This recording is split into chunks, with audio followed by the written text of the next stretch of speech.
May I come in, sir? Yeah. Good afternoon, sir. Good afternoon, madam. बसा. Thank you, sir. कसे आहात? छान sir. छान. सध्या काय करताय? सर सध्या पूर्ण वेळ MPSC अंतर्गत येणाऱ्या स्पर्धा परीक्षांची तयारी करतोय. ओके. शिरूर तालुका दुष्काळी आहे का? सर शिरूर तालुका पर्जन्यमानाच्या दृष्टीने दुष्काळी आहे, परंतु जलसिंचनाच्या सुविधा आता मोठ्या प्रमाणात उपलब्ध झालेल्या आहेत शिरूर तालुक्यात. तर पर्जन्यमानाच्या दृष्टीने तो दुष्काळी का आहे? महाराष्ट्रात सगळ्यात कमी पर्जन्याचा जो भाग येतो जवळपास 60 सेंटीमीटरपर्यंतचा जो सगळ्यात कमी पावसाचा प्रदेश आहे त्या प्रदेशामध्ये शिरूर तालुक्याचा बहुतांश भाग येतो. त्याच्यामुळं तो पर्जन्यदृष्ट्या दुष्काळी आहे. कमी पावसाचाच का आहे? पर्जन्य छायेचा प्रदेश आहे सह्याद्रीच्या पूर्वेस असल्यामुळं सह्याद्रीकडून पाऊस पडल्यानंतर जे मोसमी वारे पुढे येतात त्यात बाष्पाची टक्केवारी जास्त शिल्लक राहत नाही, त्यामुळे ते पाऊस पडण्यालायक जास्त नसतात, त्यामुळं कमी. आणि मग आता कोणत्या उपाय किंवा योजनांच्यामुळे तालुक्याचं हे चित्र बदलतं आहे? सर जलसिंचनाच्या सुविधा वाढल्यात, जसं की घोडचा उजवा कालवा, चासकमानचा डावा कालवा याद्वारे चासकमान धरण, घोड धरण यातून पिण्यासाठी आणि शेतीसाठी पाण्याची सुविधा उपलब्ध करण्यात आलेली आहे. त्यामुळे आता ऊसाची शेती वाढते का? होय सर, ऊस क्षेत्र आमच्या भागामध्ये वाढत आहे. आता हे सिंचनाच्या सुविधा आल्यावर लगेच ऊसाकडे वळणं हे योग्य आहे का? सर ऊस हे उत्पन्नाची खात्री देणारं पीक असल्यामुळं शेतकऱ्यांचा त्याच्याकडे जास्त कल वाढतोय पाण्याच्या उपलब्धतेनंतर, परंतु ऊसासाठी रासायनिक खत आणि पाणी जास्त वापरल्यामुळे जमीन आणि पाण्याची गुणवत्ता ही घसरत चालली आमच्या भागात. त्यामुळे सर्रास ऊस लावणं हे निश्चितच योग्य नाही. काही पर्यायी पिकंसुद्धा शोधली पाहिजेत की ज्यांचा ऊसाऐवजी लागवडीसाठी उपयोग करता येऊ शकतो. रोजगार हमी योजना म्हणजे काय? अकुशल अंगमेहनतीचे काम करू इच्छिणाऱ्यांना वर्षभरातून किमान 100 दिवस रोजगार मिळवून देण्यासाठीची योजना म्हणजे रोजगार हमी योजना आहे. असं महाराष्ट्राच्या कुठे कायद्यात म्हटलंय किमान 100 दिवस असं? माफ करा सर, मला आता एक्झॅक्ट आठवत नाही, पण रोजगार हमी कायदा 1977 नुसार महाराष्ट्र हे पहिलं राज्य होतं की ज्यानं रोजगाराचा हक्क राज्यामध्ये दिला. कायदा येण्याचं वर्ष 1977 आहे? होय सर. 1973 आहे. सॉरी सर, मला कोणाच्या पुढाकारातून आला तो कायदा? माननीय वी.स. पागे यांच्या पायलट प्रोजेक्टमधून ही योजना आणि कायदा पुढे आला सर. आणि प्रश्न पुन्हा एकदा त्यामुळे विचारतोय की त्या महाराष्ट्राच्या कायद्यामध्ये अकुशल कामगाराला वर्षाचे 100 दिवस काम अशी काही कुठे कायद्यात तरतूद आहे? माफ करा सर, महाराष्ट्राचा जो मूळ रोजगार हमी कायदा आहे तो मी वाचलेला नाही, परंतु 2005 साली केंद्र सरकारनं जो कायदा केला रोजगार हमी संदर्भात त्यात 100 दिवसांच्या रोजगाराची तरतूद आहे सर. महाराष्ट्राचा कायदा जास्त व्यापक आहे? केंद्राच्या योजनेपेक्षा महाराष्ट्राचा कायदा जास्त व्यापक आहे. काय आहे व्यापक जास्ती? माफ करा सर, मुळातून मी तो कायदा वाचला नसल्यामुळे मला स्पेसिफिक सांगता येणार नाही. तुम्हाला तालुक्यामध्ये रोजगार हमीतून काही झालेले उपक्रम की ज्याच्यामुळे तालुक्याच्या विकासात भर पडली असे काही आहेत, माहिती आहेत किंवा आठवत आहेत? सर चाऱ्यांची कामं आमच्याकडं रोजगार हमी योजनेतून बऱ्यापैकी झाली आहेत. कालव्यांची कामंसुद्धा बऱ्यापैकी रोजगार हमी योजनेतून झाली आहेत. एवढंच आठवत आहे सर. पाझर तलाव म्हणजे काय? सर पाण्याच्या साठवणुकीसाठी जलसंधारणासाठी तलाव खोदून त्याच्यामध्ये पावसाचं पाणी जास्तीत जास्त साठवणूक करण्यासाठी पाझर तलाव खोदले जातात सर. पण खोदतात का तलाव? पाझर तलाव म्हणजे तो खोदतात?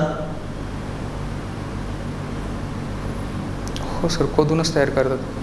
राज्यामध्ये पाझर तलावांची सगळ्यात जास्ती आणि इफेक्टिव्ह कामं शिरूर तालुक्यात झालीत.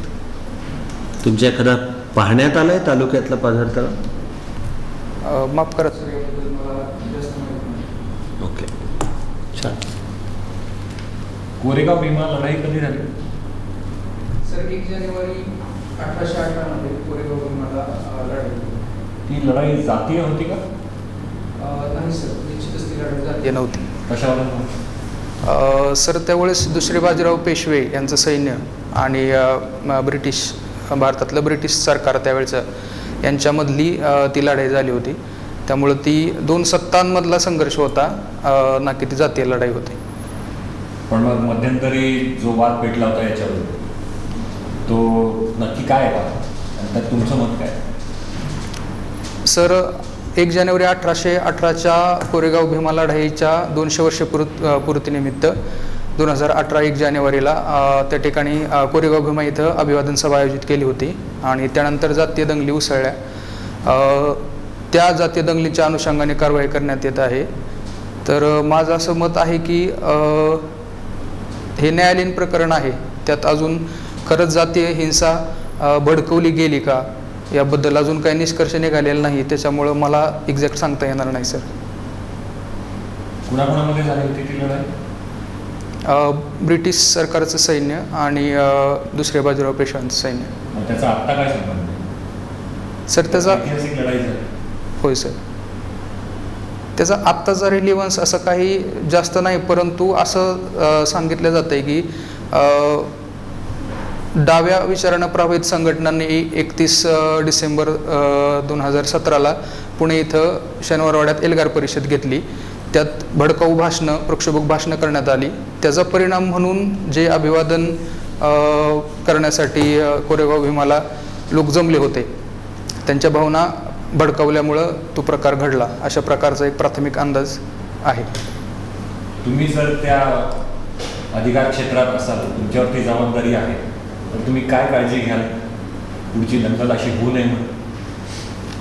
सर प्रतिबंधात्मक उपाय करता येऊ शकतात, जे समाज विघातक किंवा ज्यांची धोकादायक ठरू शकतात अशा लोकांच्या बाबतीत प्रतिबंधात्मक कारवाईचे अधिकार तहसीलदारांना असतात. त्यानुसार प्रतिबंधात्मक कारवाई करू शकतो.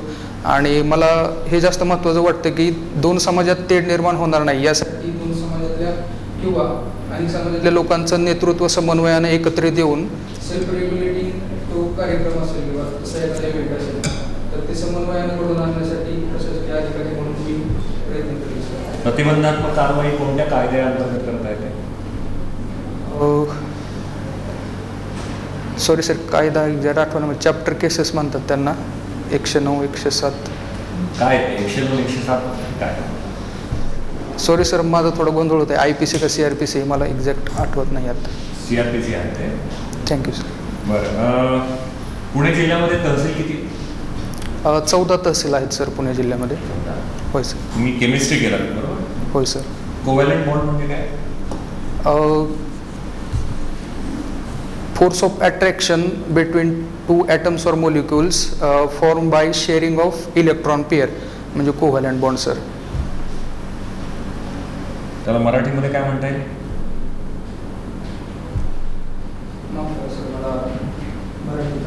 ठीक आहे. pH व्हॅल्यू म्हणजे काय? pH व्हॅल्यू म्हणजे एखाद्या पदार्थाची ॲसिडिटी किंवा बेसिसिटी इंडिकेट करण्याचं निर्देशक म्हणजे pH आहे सर. आपल्या शरीराची काही असते pH व्हॅल्यू? शरीराची pH व्हॅल्यू रक्ताची 7.4च्या अराउंड असते सर. आणि त्याच्यापेक्षा कमी जास्त झाली तर? आपली ऑप्टिमम लेवल 7.4 pH आहे, त्याच्यापेक्षा कमी जास्त झाली तर सर शरीराला त्रास होतो. तुम्ही BSc केमिस्ट्री केलं आणि नंतर MA पॉलिटिकल सायन्स केलं? हो सर. का पुढे MSc का नाही केलं? सर कॉलेजला असताना मला स्पर्धा परीक्षेची माहिती झाली आणि दिवाळीनंतर मी ठरवलं की मला माझ्या करिअरमध्ये आर्थिक स्थैर्य आणि कामाचं समाधान हे देणारं करिअर निवडायचं आहे. तर प्रशासन हे दोन्ही गोष्टी मला देऊ शकतं. मग त्या प्रशासनात जाण्यासाठीचा अभ्यास म्हणून राज्यशास्त्र हा विषय मी MA मध्ये घेण्याचं ठरवलं आणि MSc करण्याऐवजी MA करण्याचा निर्णय घेतला. मराठी कविता लिहिता तुम्ही? होय सर, मला मराठी कविता लिहायला आवडतं. तुमची एखादी कविता आहे? सर सेल्फ इन्स्पिरेशनसाठी मला कधी आत्मसंवाद करावा वाटला असेल त्यावेळेस काही ओळी माझ्याकडून लिहिण्यात आल्या. आपल्या परवानगीने मी ते आपल्यासमोर सादर करतो. बळच इथं बोलवायला कोणी आलं नाही तुला, बळच इथं बोलवायला कुणी आलं नाही तुला, तुझ्याच आतून भडकतीये ही जाणीवेची ज्वाला. काजळी होऊन काळवडण्यापेक्षा पतंगासारखी झेप घ्यायला शिक. काजळी होऊन काळवडण्यापेक्षा पतंगासारखी झेप घ्यायला शिक. नाहीच जमलं प्रकाशायला तर तेजस्वितेच्या हट्टापायी जळून जायला शिक, जळून जायला शिक. छान. छान. Thank you sir. हायकू काय प्रकार? Sorry sir. हायकू म्हणजे काय? ऐकलं? माफ करा सर, मला याबद्दल माहीत नाही. अच्छा, गाण्यांचे जे रिमिक्स होतात, रिमिक्स हो सर. कल्पना आहे तुम्हाला? हो सर. त्याबद्दल तुमचं काय मत आहे? वैयक्तिक माझं असं मत आहे की प्रत्येक गाण्याची एक बांधणी असते, त्यातल्या शब्दांना एक विशिष्ट अर्थ असतो, त्या गीताचा पूर्ण एक भावार्थ असतो. तर मूळ गाणं जे आहे ते कोणाला आवडू शकतं किंवा त्याच्यात डिफॉर्मेशन्स करून कोणाला आवडू शकतं, तर ती वैयक्तिक निवड राहते. वैयक्तिक मला गाण्यातल्या लिरिक्सवरती जास्त म्हणजे मला आवड माझी लिरिक्सबाबत किंवा तिच्या गर्भित अर्थाबद्दल असते, त्यामुळे मला मूळ गाणी आवडतात सर. पण मूळ गाण्याशी छेडछाड करावी का मुळातच? सर नवीन गोष्टी त्याच्यामध्ये इन्क्लूड केलं जाणं हे टेक्निकली चूक किंवा बरोबर मला सांगता येणार नाही, पण ते जर कुणासाठी आनंददायक असेल तर नव्या पद्धतीचा एक काव्यप्रकार म्हणून त्याला स्वीकारता येऊ शकतं कदाचित. चित्रपट पाहता? होय सर. आजकालच्या चित्रपटांमधली गाणी कमी, म्हणजे त्याच्यामध्ये लिरिक्स कमी आणि म्युझिक जास्त असतं, संगीत जास्त असतं, याच्याबद्दल तुमचं काय? सर संगीत हा चित्रपट गीतांचा अविभाज्य भाग आहे, त्याच्यामुळे मला वाटतं की त्यात वावगं नाही आहे काही, परंतु लिरिक्सलाही तेवढंच महत्त्व आहे. प्रेक्षकांच्या आवडीनिवडीनुसार चित्रपटाचं संगीत बांधलं जातं. आत्ताच्या प्रेक्षकांची आवड निवड कदाचित जास्त म्युझिक संदर्भात तशी असल्याकारणानं लोकांची रिक्वायरमेंट म्हणून अशा पद्धतीचं गीत आपल्याला जास्त ऐकायला मिळतात. मराठीतले कोणते कवी आवडतात तुम्हाला? सर मला माननीय बाबा आमटे यांच्या कविता वाचायला आवडतात. त्यांची कोणती कविता आवडते? सर त्यांच्या कवितेच्या 4 ओळी ज्या आहेत माझ्यासाठी मला वैयक्तिक खूप प्रेरणा देतात आणि आवडतात. त्या म्हणजे झेपावणाऱ्या पंखांना क्षितिजन असतात, झेपावणाऱ्या पंखांना क्षितिजन असतात, त्यांच्या कवेत येणारं आभाळ असतं. सृजनशील साहसांना सीमा नसतात, त्यांना मातीच्या स्पर्शाची अट असते. अशी सृजनशील साहसे हवी आहेत जी बीजे पेरून वाट पाहू शकतील, भान ठेवून योजना आखतील आणि बेभान होऊन त्या अंमलात आणतील. Thank you sir. तुमच्या आयुष्यातला एखादा आनंदी क्षण सांगा. 31 ऑक्टोबर 2020ला मला मुलगी झाली. हा माझ्या येस मॅडम, हा माझ्या आयुष्यातला सगळ्यात आनंदाचा क्षण आहे. काय नाव आहे तिचं? सर्वज्ञा असं तिचं नाव आहे. सर्वज्ञ काय अर्थ? जिला सगळी माहिती किंवा जी सगळ्या जिला सर्व गोष्टींचं ज्ञान आहे अशा अर्थानं सर्वज्ञ असं नाव ठेवलं आहे. सुकन्या समृद्धी काय? सुकन्या समृद्धी ही 2015मध्ये आलेली योजना आहे, ज्याच्या अंतर्गत मुलीच्या जन्माचं स्वागत करणे, लिंग गुणोत्तर सुधारण्यासाठी सामाजिक दृष्टिकोनामध्ये सकारात्मक बदल करणे यासाठी काही वित्तीय लाभ देण्यासंदर्भात सुकन्या समृद्धी योजना आणली गेली होती. तुम्ही घेतली तुमच्या मुलीसाठी? सॉरी ताई, पण सॉरी मॅडम, पण अजून ती प्रोसेस मी केलेली नाही कंप्लीट. ॲक्च्युली तिचा जन्म झाल्यानंतरपासून सलग एक्झाम्स आहेत आणि त्यामुळे मी पूर्ण वेळ पुण्यातच तयारी करतो आहे. हे एक्सक्यूज दिल्यासारखं होईल, त्याबद्दल मी माफी मागतो, पण मी नक्कीच गेल्यानंतर त्या योजनेसाठी अप्लाय करेन. हाच माझा पुढचा एक प्रश्न होता की तुमचं लग्न झालं आहे, चांगली गोष्ट, मुलगी पण आहे, पण मग तुमचे आर्थिक सगळे कसं चालतं, घर कसं चालतं? तुम्ही नोकरी करत नाही? नाही मॅडम, मी नोकरी करत नाही, मला कुठेही जॉब नाही अजून, परंतु माझे वडील आणि माझा भाऊ हे मला आर्थिकदृष्ट्या सहकार्य करतात, त्यामुळं त्या दोघांच्या आर्थिक मदतीवरती माझं प्रिपरेशन चालू आहे सध्या. म्हणजे बरोबर आहे ना? 2014 मध्ये तुमचं MA झालं, त्याच्यानंतर तुम्ही नोकरी कुठेच करत नाही? होय मॅडम. 2016 साली माझ्या आयुष्यात 2 प्रसंग घडले, ज्यावेळेस मला सर परशुराम भाऊ महाविद्यालय पुणे या ठिकाणी क्लासावर बेसिसवरती जॉईनिंग पण मिळत होतं आणि राज्यसेवा 2015तून मी मुलाखतीला सुद्धा होतो. त्यावेळेस कुटुंबानं एकत्रित विचार करून असं ठरवलं, मी, माझे वडील, माझा भाऊ, की सध्या जर ते दोघं मला आर्थिक सपोर्ट करू शकत असतील तर मी केवळ नोकरी करण्यापेक्षा ज्या क्षेत्रात मला करिअर करण्याची इच्छा आहे, आवड आहे. म्हणजे दोन्ही एकत्र होऊ शकत नाही? क्लॉकवर बेसिसच होतं? येस मॅडम, नक्कीच. हे माझं वैयक्तिक मत होतं की मी हे दोन्ही सांभाळून करू शकतो. पण वडील आणि भाऊ यांचा असा विचार होता की पूर्ण वेळ दिला तर लवकरात लवकर पोस्ट भेटेल, त्यामुळे तू पूर्ण वेळ कर, बाकीची बाजू आम्ही सांभाळू. त्यामुळे मी कुटुंबाच्या निर्णयासोबत गेलो सर. बरं, याच्या आधी तुम्ही 3 मुलाखती दिल्या? होय मॅडम. एक कसा होता तुमचा अनुभव आणि काय का नाही झालं पुढे नियुक्ती तुमची? तिन्ही मुलाखतींचा अनुभव एकंदरीत छान होता. मुलाखतींमध्ये माझ्या संदर्भात एक सातत्यानं जाणवलेली चूक, जी कदाचित अजूनही त्याच्यावरती काम करणं मला गरजेचं वाटतं, त्यामुळे कदाचित माझं सिलेक्शन झालं नाही, ती म्हणजे फॅक्च्युअल्स दीर्घकाळासाठी लक्षात ठेवणं मला जास्त जमत नाही. मला त्याची सातत्यानं रिव्हिजन करावे लागते.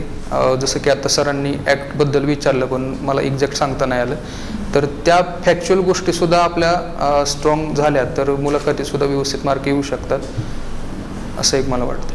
आणि तुमचे सगळे जे प्रयत्न आहेत त्याच्यातून काय शिकलात तुम्ही आणि कसा बदल झाला तुमच्यामध्ये एक व्यक्ती म्हणून? मॅडम, कुठलीही गोष्ट सहजासहजी भेटली तर त्याची किंमत कळत नाही असं आमचे वडील म्हणतात. त्याच्यामुळे संघर्ष एवढा जास्त आहे तर त्यातून माणसाला टाळून करत राहणं हे शिकता येतं. तर ती गोष्ट मी नक्कीच चांगल्या प्रकारे शिकतोय असं मला वाटतं. कारण पहिल्या अटेम्प्टच्या वेळेस पहिल्याच प्रयत्न 2015 ज्यावेळेस मुलाखतीला होतो त्यावेळेस आता फक्त सरकारी नोकरी आणि आपल्याला आवडीचं करिअर अशी हवा माझ्या डोक्यात होती. परंतु अधिकारी होण्यासाठी ज्या संकल्पनांच्या क्लॅरिटीसोबतच काही फॅक्च्युअल गोष्टी तुम्हाला माहीतच असणं गरजेचं आहे. तुमचे कमकुवत दुवे आहेत, तुमच्या चुका आहेत. माझं इंग्लिश एवढं जास्त फ्लुएंट नाही किंवा माझं हस्ताक्षर जास्त सुवाच्य नाही, तर अशा बारीक सारीक गोष्टींवरती सुद्धा तुम्हाला काम करावं लागेल, कारण ही स्पर्धा आहे. त्यामुळे त्या गोष्टींकडे मी लक्ष द्यायला सुरुवात केली. पोषण अभियान काय आहे? भारतातल्या कुपोषणाचं प्रमाण कमी करण्यासाठी पोषण अभियान सुरू करण्यात आले आहे. ते 2017 साली पोषण अभियान सुरू करण्यात आलं. नक्की? होय. बरं, हां सांगा.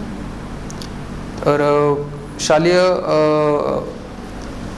शालेय मुलांना पोषण आहार देणं, तसेच गर्भवती आणि स्तनदा मातांना पोषण आहारामधून आवश्यक कॅलरींची पूर्तता करून त्यांच्या पोषणाचा एक ॲव्हरेज किंवा अपेक्षित स्तर गाठण्यासाठी त्यांना मदत करणं, यासाठी पोषण अभियान सुरू करण्यात आलं आहे.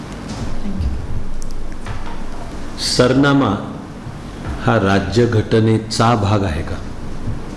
होय सर, सरनामा हा कोणत्या निकालानुसार? केशवानंद भरती मंडळाला 1973 नुसार सरनामा हा राज्यघटनेचा भाग आहे असं सांगण्यात आलं आहे. पण त्यावर न्यायालयात दाद मागता येत नाही. होय सर, कलम 44 काय? कलम 44 हे समान नागरी कायद्यासंबंधी आहे सर. त्यावर तुमचं मत काय? सर, देशाच्या नागरिकांना वैयक्तिक कायदे सुद्धा समान पद्धतीने लागू असावे, त्यामुळे अगदी घटनाकारांना सुद्धा निश्चित आहे मार्गदर्शक तत्वांमध्ये. मला असंच वाटतं की समान नागरी कायदा व्हावा, लवकरात लवकर व्हावा. मी जर असं विधान केलं की जी राज्यघटनेची पहिलीच दुरुस्ती झाली तिथपासूनच मूलभूत अधिकारांचा संकोच चालू झाला, तर तुमचं काय म्हणणं आहे? सर, राज्यघटनेच्या पहिल्या दुरुस्तीनं काही बंधनं कलम 19(2) अंतर्गत वाढवण्यात आली.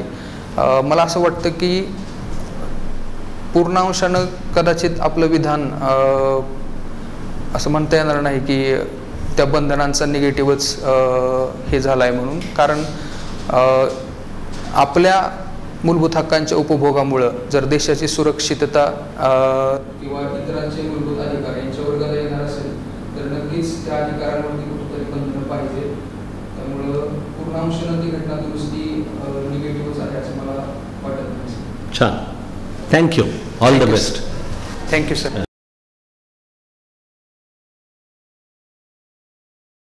उत्तम आहे इंटरव्ह्यू. धन्यवाद सर. इंटरव्ह्यूच्या 2 सगळ्यात बेसिक गोष्टी पाहायच्या असतात, आशय आणि तंत्र म्हणजे इंटरव्ह्यूचं टेक्निक, तर तुझं दोन्ही उत्तम आहे. त्यामुळे आता यशाकडे. आणि किती तारखेला इंटरव्ह्यू? 29 एप्रिलला. 29. तर त्याला आमचं तर म्हणणं आहे की तुझा MPSCचा बेस्ट निघाला पाहिजे स्कोर. तो 68 ते 70 असतो. तर आज झाला हा सुद्धा उत्तमच आहे. Thank you sir. काही कारणांच्यामुळे मी त्याला आजचा हा इंटरव्ह्यू तुला साधारण 61 म्हणजे ऑलरेडी एक्सलंट. 60च्या पुढे म्हणजे तर एक्सलंटच आहे. तसा तू ऑलरेडी आहेस. आणखी 7-8 दिवस जे आवश्यक ते ब्रशअप करून 70 असं की तुला मिळायला पाहिजेत 29 एप्रिलला 70.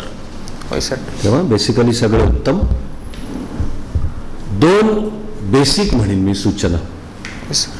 तरी त्याच्यात पहिली म्हणतोय ती त्या सगळ्यात बेसिक सगळ्यात महत्वाची, ते म्हणजे हसणे. तुझं सगळं उत्तम आहे, पण सर्व काळ जरासा टेन्शन खाली बसतोयस तू. होय सर. आणि आम्हाला समजतंय बरं का की ते टेन्शन आता वर्षामागून वर्ष चालली, अटेम्प्ट मागून अटेम्प्ट चालले. एकदा 2015 मध्ये निवडीच्या उंबरठ्यावर होतो, पण तेव्हापासूनचे आम्हाला भान आहे ह्याचं की विवाह झालाय, आता मुलगी आहे. ती सगळी मग जबाबदाऱ्या चालू होतातच त्याच्या, कितीही काही म्हटल्या तरी. पण जरा आत्ता तू त्या टेन्शन खाली वाटतोयस इंटरव्ह्यूच्या काळात. हो सर. ॲक्च्युली मागच्या पण इंटरव्ह्यूला थोडंसं असंच झालं माझं, आणि तुमचं सुद्धा सजेशन होतं, पण कदाचित बोलण्याच्या ओघामध्ये तेवढं. आणि मागच्या वेळेचे काय निघाले स्कोअर? मग ॲव्हरेज आला सर स्कोअर त्यावेळेस 49 आला. बरं, कमी आहे पण मग जरा. हो, कमी आला सर. आणि तो इंटरव्ह्यू किती वेळ झाला होता? इंटरव्ह्यू 12 मिनिटं झाला होता. आणि तसं सरांनी आता कविता सादर करायला सांगितली, त्यावेळेस मी प्लॅन झाला. बरं. मी माझी कविता पाठ करत नाही. हो वाटलं की हो हो. आणि ती तयारी माझी पाठांतराची कमी पडली फॅक्च्युअलच्या बाबतीत आहे. स्वतःच्या बाबतीत तेवढं आपण सजग असायला पाहिजे. ते तुम्ही कमी पडलं. म्हणजे मग तू यावेळेला केलंयस, स्वतःवर काम करणे म्हणतात त्याला, की ते केलेलं आहेस चांगल्या रीतीने. त्यामुळे आहे उत्तमच. मी म्हणेन की जर जमलं तर येते 8 दिवस तुला MPSCत यश मिळालेलं आहे असं एखादं चित्र तयार कर मनात. आठवले. तेच सांगतोय मग मी की व्हिज्युअलायझेशन असं तुला सगळ्यात उत्तम वाटणारं. आता कदाचित ते असू शकेल की बायकोला सांगतोय झालो मी अधिकारी, आणि त्यांनी आता निदान हा जीवनाचा रस्ता मोकळा. कदाचित आईवडिलांना सांगतोय, हू नोज. असं काहीतरी असं होल्ड करणे म्हणतात ते. आणि बामसर आठवले याचा अर्थ तुला त्यांचे आशीर्वाद मिळाले, त्यामुळे ते आठव. Yes sir. आणि तसा प्रयत्न कर. असं उत्तमच आहे हे सांगतोय सगळं उत्तम. तर त्याला म्हणतात दुधात साखर. मग की ते आहे हे सगळं उत्तम असताना जर तुला एका प्रसन्न चित्ताने आणि एक आनंद, तो आनंद बिईंग हॅपी की मी मेन्स क्लिअर केली आहे, निवडीच्या उंबरठ्यावर आहे, या सगळ्याबद्दलचा आनंद असं ते जर करता आलं. बाकी खरंच सांगतो की सगळं उत्तम आहेत ते. आता काही छोट्या छोट्या गोष्टी आहेत, आणि तरी मी इथं नोंदवलं आहे की प्लसेसच खूप आहेत तुझ्या याचे. तू सहजपणे बोलतो आहेस, तसंच बोलायला पाहिजे. त्यामुळे ज्या तऱ्हेने येतोयस, बसतोयस, बोलतोयस हे सर्व. पुढे तर मी शब्द प्रगल्भता हा लिहिलाय की तुझ्या सगळ्या उत्तरांच्या मधनं एक फार चांगली प्रगल्भता दिसून येते. Thank you sir. आमच्या हातात जर असेल तर तुमच्या जीवनातला सगळ्यात आनंदाचा क्षण कोणता, या तुझ्या उत्तराला आम्ही तुला निवडूच, म्हणजे झाली तुझी निवड. Thank you sir. ज्या मुलीच्या जन्माचं जो स्वागत करतोय आणि ते खरेपणा कळतो त्यातला, म्हणजे हे तू इंटरव्ह्यूतलं नाटक म्हणून उत्तर देत नाहीयेस हेही कळतं. तशी ही अनेक उत्तरांची अशी प्रगल्भता, किंवा जी कविता मग तर तू तुझी म्हणून सादर केलेली त्याही मध्ये प्रगल्भता व्यक्त होते. आणि आवडतात बाबा, आणि ज्या बाबांच्या सांगितलेल्या 4 ओळी तर अशी. त्यामुळे हे उत्तमच आहे. असं सहजता तशीच राहू दे. Yes sir. तालुक्यावर येणं अगदी शक्य आहे प्रश्न, साधारणपणाने तुझी आहे त्याची तयारी. फक्त पाझर तलाव तर शिरूर तालुक्यात भरपूर आहेत. तर तो कोंढापुरीचा एक राज्यातल्या सगळ्यात मोठ्यापैकी मानला जातोय आणि तो खोदणे प्रकार नाहीये. म्हणजे पाझर तलावचा अर्थ बेसिक ऍक्टिव्हिटी खोदण्याची नाहीये. पाण्याचे फ्लो लक्षात घेऊन ते पाणी जिथे एकत्र येतं तिथे मातीचा बंधारा घातला जातो, त्यामुळे ते पाणी साठतं आणि ते मुरतं आणि विहिरींच्या मधनं वर येतं. मुख्य म्हणून त्याला पाझर पर्कोलेशन म्हणू नये असं त्याला.